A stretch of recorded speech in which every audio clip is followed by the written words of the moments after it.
So if someone is interested in having you become their financial advisor, what should they do? What can they expect? What's the process will you be going through? Good question. It's really about a 3 or 4 step process. I encourage anyone who is thinking about meeting with us to come to one of our educational seminars. It's a good non-threatening way for them to know a little bit more about what we do, but also get to meet us personally. Typically at the conclusion of that seminar, and all the dates for what we're doing this year are listed on our webpage. At the end of that workshop, seminar, they can schedule an appointment with Megan to come in and talk further. So you can consider that step 1.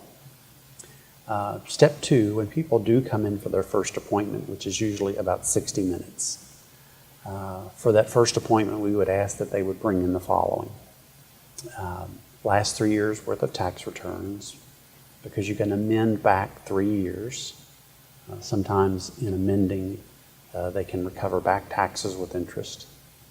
We also ask that they would bring in any estate planning documents that they may have, trusts, wills, durable powers of attorney, healthcare directives, etc. And then lastly, any financial planning statements, brokerage, bank, insurance, annuity. And while we ask them to bring all of that information in for the first meeting is really for us to get to know one another. And we gather a lot of data, ask a lot of questions, and find out what it is they want these things to do for them. And we might reference these documents somewhat during the first meeting, but it would be lightly at best. So we gather this information, and that's the conclusion of the meeting. About a week later, we will meet again. In the interim, I analyze what they have and compare it against what they said they wanted to do. See if there's any divergences, or to see if it's actually the perfect plan according to what they've told us they want to do. When they come back, we have a plan set. We call this an investment policy statement that clearly lists what they said that their goals were. And then we'll go through the investments, estate plan, tax planning, and show them here's where it's meeting your goals, here's where maybe some attention is needed. In between that first and second meeting, I usually will call the prospective client once or twice if I need further information. After the second meeting, we're ready to kind of refine a plan. We'll meet about a week later, come in with a refined plan and look at everything. It gives the client or prospective client time to decide that we would consider working with them.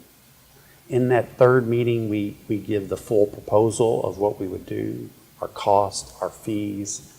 And at that third meeting, I want to make it clear, we encourage everyone at that third meeting to go home after we've given a full proposal, think about it, pray over it, do what they do to come to their own conclusion. And we ask them within a day to call us back and tell us whether they'd like to work with us or not. But that's the process. That's the process to become a client. And going forward, at a minimum, we're contacting our clients quarterly by phone, email, and we like to have at least 2 face-to-face meetings per year. So that's kind of a way to get started.